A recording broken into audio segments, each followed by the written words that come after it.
तो अभी आने वाली मेरी फिल्म है सत्यमेव जयते 2 जॉन अब्राहम के साथ, उसमें मैं विलेन हूँ। बड़े बड़े आप देखेंगे कलाकार, बड़े से बड़े गायक, बड़े से बड़े साहित्यकार भुखमरी में मर गए, किसी ने पूछा नहीं।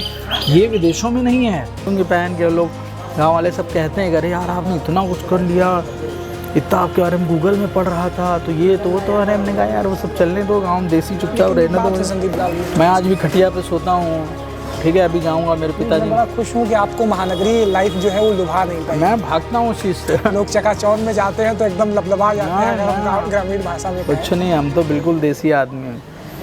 चारपाई पे बैठ के, तखत पे बैठ के खाना खाना, वो सब कल्चर ही नहीं है मेरे पास। थोड़ा सा बात पे हम लोग अपनी पुनः आते हैं। हाँ आइए, शुरू करें, शुरू करते हैं जी।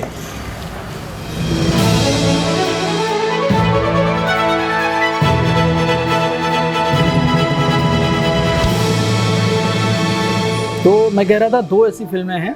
एक तो बाटला हाउस जिसने मुझे बहुत चर्चा जिससे मिली, और दूसरा थप्पड़ है जो अनुभव सिन्हा सर की फिल्म थी। उसको क्रिटिकली बहुत वो एक्लेम्ड हुई, उसमें मेरा किरदार बहुत सराहा गया। और इन 2 फिल्मों का बहुत अमूल्य योगदान इसलिए कि इन 2 फिल्मों से बहुत से रास्ते खुले, बहुत सारे नए काम, बहुत सारे लोग, बहुत सारा नया सर्कल। और संदीप, आप कहाँ बॉलीवुड इंडस्ट्री में आप अपने आप को कहाँ पर देखते हैं? क्योंकि आदमी जब एक बेहतर जगह पर हो जाता है तो फिर रास्ते खुल जाते हैं आपने जैसा, तो अभी कहाँ देख रहे हैं अपने आप को? अब मैं ये कह सकता हूँ कि मेरे पास सामने से फ़ोन आते हैं कि सर एक फ़िल्म है, उसमें आपके लिए रोल है। फिर कोई और फ़ोन करता है, तो मेरे पास कम से कम अब चॉइस है कि यार मैं ये करूँगा और ये नहीं करूँगा, या ये करूँगा तो इतने पैसे लूँगा, या ये नहीं करूँगा तो नहीं करूँगा। तो वो चॉइस है। हालांकि मैं शुरू से ही बहुत चूज़ी रहा हूँ कि ये करना है और ये नहीं करना, लेकिन बीच में एक ऐसा आर्थिक बुरा दौर आया जब मैं ये नहीं देख रहा था। मुझे लगता था कि कितने पैसे मिल रहे हैं बस ये बताओ, हाँ। रोल जो होगा वो मैं सब कर लूँगा। तो वो भी कम से कम पसंद नापसंद का विकल्प हो गया। हाँ भाई, मैं बेसिक से थोड़ा ऊपर चल रहा हूँ तो लगता है नहीं अब अच्छा काम करना है, क्योंकि 20-22 साल चीज़ों में निकल गए। अब तो कम से कम आप सेलेक्टिव हो जाएं। अब एक काम साल में ऐसा करें जिससे लोग कहें यार ये कमाल काम किया। तो अभी आने वाली मेरी फिल्म है सत्यमेव जयते 2 जॉन अब्राहम के साथ, उसमें मैं विलेन हूँ। तो वो एक किरदार बड़ा बेहतरीन आएगा, आप देखिएगा फिल्म को, है ना। एक मेरी फिल्म कांस फिल्म फेस्टिवल में सेलेक्ट हुई थी पिछले साल, उसका किरदार बड़ा चर्चा में आएगा वो फिल्म, चूँकि काफ़ी। संदीप, एक सवाल और कि अभी जो दौर चल रहा है, हम लोग बड़े भयानक दौर से गुजरे हैं, कोविड जैसी महामारी। कई लोगों के भीतर, जिनके भीतर प्रतिभा का अगाध सागर था, बेचारों को सड़कों पे आना पड़ा। मतलब इतना बुरे दिन में भी, अगर मैं कहूँ, अभी मेरी विशेष उम्र नहीं, अनुभव नहीं, लेकिन रंगमंच ने शायद ऐसा दौर नहीं देखा होगा कि लोगों को सड़कों के ऊपर अपनी प्रतिभाओं को बिखेरना पड़ा, फिर भी उनको कोई सहेजने वाला नहीं था। इस दौर में आप रंगमंच को कैसे देखते थे, या फिर लोगों को क्या करना चाहिए था? क्या बेसिकली अभी उनको सराहने के लिए या फिर उनको सहेजने के लिए कदम उठाने चाहिए? थोड़ा सा इस बात। देखिए, हमारे देश में आप कह सकते हैं कि कला मार्ग जो है ना, उसका बड़ा दुर्भाग्य है। जो कलाकार है उसको कोई पूछता नहीं। सबसे पहले तो सरकारों की जिम्मेदारी होनी चाहिए। कला एक ऐसी चीज़ है जो आपके राज्य का, आपके ज़िले का, आपके देश का परिचायक होती है। बड़े बड़े आप देखेंगे कलाकार, बड़े से बड़े गायक, बड़े से बड़े साहित्यकार भुखमरी में मर गए, किसी ने पूछा नहीं। ये विदेशों में नहीं है। विदेशों में साहित्यकारों का घर नहीं बिकता। विदेशों में साहित्यकारों ने जो लिखा है वो पांडुलिपियाँ संग्रहालय में रखी जाती हैं, वो उसे अपनी धरोहर समझते हैं। हमारे यहाँ धरोहर नहीं समझा जाता। सही बात कह रहे हैं आप, बिल्कुल। अभी योगेश प्रवीण लखनऊ का एक माना जाना नाम था, लेकिन मैं आज अपने इस कैमरे के माध्यम से आपको बता रहा हूँ कि उस मतलब साहित्यकार को एम्बुलेंस नहीं मिली अपने जिंदगी के अंतिम क्षणों में। क्या सोच रहा होगा लखनऊ, कितना शर्मिंदा होगा? आप सही। योगेश जी, मतलब लखनऊ का नाम आप योगेश जी कह लें, योगेश जी कहें या लखनऊ कह लें, एक इतना बड़ा इतिहासकार जिनको अवध पर इतना कमांड था, वो व्यक्ति आखिरी क्षणों में एम्बुलेंस के लिए मतलब परेशान रहे, एम्बुलेंस नहीं मिल पाई, आखिरकार उनकी मृत्यु हो गई। इसमें किसकी गलती है? और अगर कोविड जैसी स्थिति आती है और राज्य के कलाकार भुखमरी की कगार पे आते हैं, उनको काम नहीं मिलता, तो सरकारों को ऐसी सुविधाएं करनी चाहिए थे, ऐसी योजनाएं लानी चाहिए थे, ऐसे कार्यक्रम आप ऑनलाइन कर लेते कि उनको किसी भी तरह से आप, चाहे आर्थिक रूप से, चाहे जिस भी तरह से उनको मदद पहुंचाई जाती है उनको मदद नहीं मिली। लेकिन आप बाकी तो सबके लिए योजनाएं बना देते हैं कि ये गरीब आदमी तो उसको 5 किलो आटा मिलेगा, 10 किलो चावल मिलेगा, तो ये मिलेगा तो वो मिलेगा। कलाकारों की सुध किसने ली? किसी ने नहीं ली। और कलाकारी एक ऐसा काम है जहाँ आपके पास पूरे 30 दिन की नौकरी नहीं है। आप बताइए किसी गायक को जो आपको 30 दिन गाना गाते मिलता हो, किसी कथक डांसर को जो 300 दिन आपको डांस कर, किसी एक्टर को जो 300 दिन आपको एक्टिंग करते मिलता हो। सरकारों की जिम्मेदारी है कि आप अपनी कला को, अपनी संस्कृति को, अपना साहित्य को सहेज के रखें, उसके लिए योजनाएं बनाएं। किसी की भी सरकार आती है, आप देखिए कि संस्कृति मंत्री किसको बनाया जाएगा? उस व्यक्ति को जिसको संस्कृति की समझ नहीं होगी।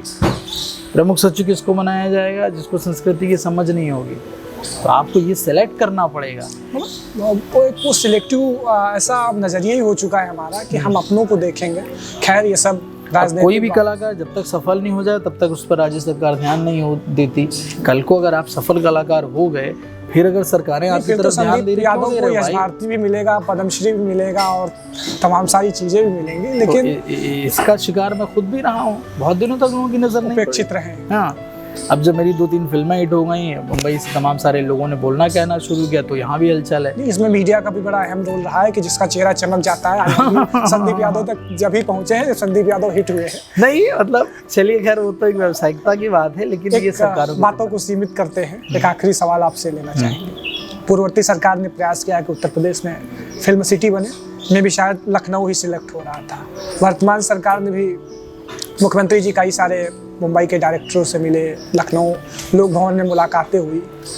फिल्म सिटी को लेकर आपका क्या वक्तव्य रहेगा, क्या दृष्टिकोण रहेगा कि नोएडा जैसे शहरों में बने तब ज़्यादा लोकल के लोगों को, अवध, पूर्वांचल, पश्चिमांचल जैसे लोगों को मदद मिल सकती है, या फिर नोएडा जैसी जगहों पे? थोड़ा फिल्म सिटी के बारे में, क्योंकि आप रंगमंच से जुड़े रहे हैं। जी देखिए, मैं पहले रंगमंच से जुड़ा रहा, इसके बाद फिर मैं बम्बई गया। बम्बई में मैंने अपने संघर्ष के दम पर जो भी थोड़ा बहुत मुकाम बनाया वो अपने दम पर बनाया। इसमें किसी सरकारी कोई योगदान नहीं है। पिछली सरकार ने फिल्म सिटी के बारे में सोचा। उन्होंने फिल्म विकास परिषद और फिल्म नीति लेकर आए। उन्होंने कहा कि हम फिल्म मेकर्स को सब्सिडी देंगे। बहुत अच्छा प्रयास आपका था। वर्तमान सरकार का भी अच्छा प्रयास है, वो लोग बहुत मदद कर रहे हैं। लेकिन मेरा एक सवाल है पिछली सरकार और इस सरकार दोनों से कि भाई आपने बड़ी बड़ी मीटिंग की, बड़े बड़े आयोजन किए, उसमें बुलाया किसको? बम्बई से 4 फिल्म डायरेक्टर आ गए, बम्बई से 4 लेखक आ गए, बम्बई से 4 प्रोड्यूसर आ गए, 4 कलाकार आ गए। आप क्या सिर्फ बम्बई वालों को बुला के रणनीति तय करना चाहते हो? लखनऊ, उत्तर प्रदेश के जो स्थानीय कलाकार हैं उनको बुला के आपने कोई मीटिंग नहीं की, उनसे कुछ नहीं पूछा कि आप मूल रूप से यहाँ के रहने वाले हैं, आपको क्या लगता है कि आपको क्या क्या सुविधाएं दी जाएं तो आप बम्बई नहीं जाओगे, आप यहीं रहोगे और आप उत्तर प्रदेश का या अपने ज़िले का नाम रोशन करोगे। आपने एक भी मीटिंग नहीं की, किसी भी लखनऊ के कलाकार से आप नहीं मिले, तो यानी आप भी फंसे तो चकाचौंध में ही हैं। 4 बड़े स्टारों के नाम, 4 बड़े कि हाँ बताइए आपके लिए हम क्या कर दें, क्या कर दें। भैया 2-2.5 करोड़ सब्सिडी आप उनको दे रहे हो, हमको क्या मिल रहा है? लखनऊ के स्थानीय कलाकारों को क्या मिल रहा है? उत्तर प्रदेश के स्थानीय कलाकारों को क्या मिल रहा है? इस पर सवाल होना चाहिए, इस पे सरकारों को ध्यान देना चाहिए। कोई ऐसी सुविधा निकालनी चाहिए कि जो फिल्में यहाँ बने उसमें हमारा बम्बई के प्रोड्यूसर से लेना देना ना हो। राज्य सरकार कहे कि ये हमारा एक पैनल है, इसमें हमारे 100 कलाकार हैं, इनको आप करो, इनकी ग्रेडिंग कर दो, ABC कर दो, कुछ कर दो, इनका मानदेय सरकार देगी। तो सरकार का पैसा, उत्तर प्रदेश का पैसा उत्तर प्रदेश में रहेगा, हमारे चेहरे चर्चित होंगे। उस विषय पर मेरे पास तमाम सारी प्लानिंग। नोएडा और लखनऊ को लेकर थोड़ा सा, लखनऊ में बननी चाहिए थी फिल्म सिटी। लखनऊ देखिए, नोएडा चूँकि दिल्ली के नज़दीक है, नोएडा में ऑलरेडी एक फिल्म सिटी है। नोएडा में अगर बनेगी तो उसका फ़ायदा दिल्ली वालों को होगा, उसका नोएडा के आसपास के लोगों को होगा। यहाँ ये जो उत्तर प्रदेश का इलाका है, पूर्वांचल हो गया, अवध हो गया, या बुंदेलखंड की जो बेल्ट है, ये बहुत दूर है नोएडा से। लखनऊ में क्या जगह नहीं है? लखनऊ से उन्नाव रोड पे आप कानपुर में फिल्म सिटी बना देते हैं, अयोध्या में बना देते हो। नहीं, लखनऊ में काफ़ी है। एलडीओ का एक बेहतरीन प्रोजेक्ट है जो 2004 से लटका हुआ है आज तक। चाहते तो 1800 एकड़ उत्तर प्रदेश की राजधानी में बनाइए आप। अब वहाँ पे क्या समीकरण बैठे, क्या हुआ? नहीं, अब तो बन भी नहीं पाएगी। ये दर्शकों को मैं आश्वस्त कर रहा हूं, क्योंकि चुनाव करीब आ रहे हैं और वो हवाबाजी हो चुकी है। संदीप जी, बड़ा शुक्रिया आपका कि आपने एक बेहतरीन सार्थक बातचीत की हमारे साथ इस मंच पे। पुनः आपका बहुत बहुत धन्यवाद कि आप आज भी एक लखनऊ वाले होने के नाते, और दूसरी बात इतने सालीन बने हुए हैं। हमारी शुभकामनाएं आपको, आपके बेहतर करियर की। आप सभी लोगों का बहुत बहुत धन्यवाद। आपके चैनल के माध्यम से एक अच्छी बातचीत हुई लखनऊ के बारे में और हमारे सीरियल के बारे में, तो एक बहुत बढ़िया लगा। और भविष्य में फिर हम लोग बात करेंगे।